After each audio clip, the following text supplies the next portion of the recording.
the most important thing that I believe for a leader to act is to act from a place of wisdom. Now think about and we all have a deeper wise part within us. Think about you fight with a partner or with a friend, like someone that you love a lot, and you have a fight with them. You go to bed with being angry at them, like that's it. I don't know what I will do with them. I don't know why I'm in this relationship even.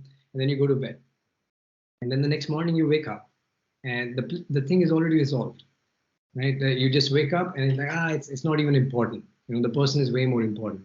We've all had those experiences. One of the Buddhist teacher, Ajahn Chah, would call it the wisdom of the one who knows. There's always someone deep within us which already knows the truth. They already knows the real answer.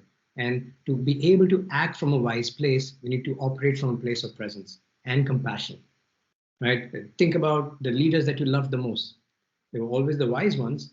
They were not there to prove something. They were there to serve everybody else. It's a deep wisdom and a deep knowing that allows that kind of qualities to emerge, right? Also keeps you calm, keeps you centered, right? Otherwise, think about this, like when pandemic happened, right? Just another example, right? Every single thing that we relied upon was broken down, right? And there's another really strong Buddhist teacher who recently passed away, Thich Nhat Hanh. He said when Vietnamese refugees, when they would travel in their small boats in the ocean, and if they will be met by like raging storms or by pirates, right? If every single person on that boat panics, all would be lost. But in that moment, even if one person can find their center and calm, it shows the way for everybody else to survive.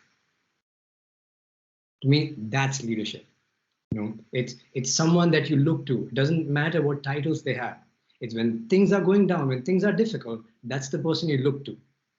And that person needs to be centered, needs to be connected to the deeper wisdom within, and they can show up without thinking selfishly or from their limited small self. And that's what mindfulness offers. Right? Mindfulness is the benefits of mindfulness are amazing. That low stress, higher productivity, you lose weight, improves your performance, There's a huge list. But the real reason why mindfulness is so powerful is because it gives us access to who we really are. There's a deep knowing, the deep expansive being that sits inside this Gautam, that sits inside this Danish, right? And from time to time, it will show up, it will emerge. We've all had those glimpses. What mindfulness does is it expands the window in which that being can show up. And it expands the window from which that being can operate, right? So when I think about mindfulness for leaders, to me, I don't see anything more important than that. When it comes to leading from the heart, it's the second wing of mindfulness in and of itself. If you think about mindfulness or meditation, the idea of being present, right? Just think about the idea of being present. Presence and love are two wings of mindfulness. They're considered the two wings of mindfulness. When we are in love, think about the time you were in love, whether with your intimate partner or with a friend or with a stranger. The moment we are in love with, even for any tiny moment, we become extremely present. It has an inherent quality of presence right next to it. Right? And when we are completely present, we are in love with every single thing that is around us. So when I talk about leading from a place of heart and love, it's again speaking to the same principle of mindfulness. Because the truth is, if like as a quality of leadership, it's about pulling out the best in people. Right? We've all had teachers in our life, or some random strangers in some cases, who once looked at us for not what we were expressing, but who we really were, who looked at us for our potential.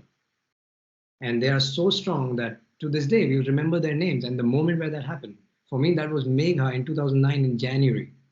It's 13 years ago, and I remember. When someone sees us for who we are and who we can be, right, it is deeply healing. Right? So when I talk about leading from the heart, imagine if we can wear the lens where we're always seeing each other for who they can be. We're always seeing the goodness in others. What it does is that not only does it allow the best thing to emerge from the other person, right? Because it's a great concept philosophically, right? Yeah, just see the goodness in everyone, just see the beauty in everyone. But how do you train it is the real juice, right? So that's the school of mindfulness. But if you can see the beauty in every single person that you pass, it pulls the best stuff out of them. But what it does more is that what it does to you. There's neuroscientists call this experience when we're leading from the heart, or when we have this random sweet exchange, even with a waiter, like a smile exchange, or we see a random old person passing through and we see the glimpse of our grandma in them.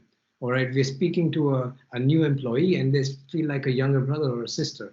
We have these micro moments of love. What they call is it's a moment of human flourishing.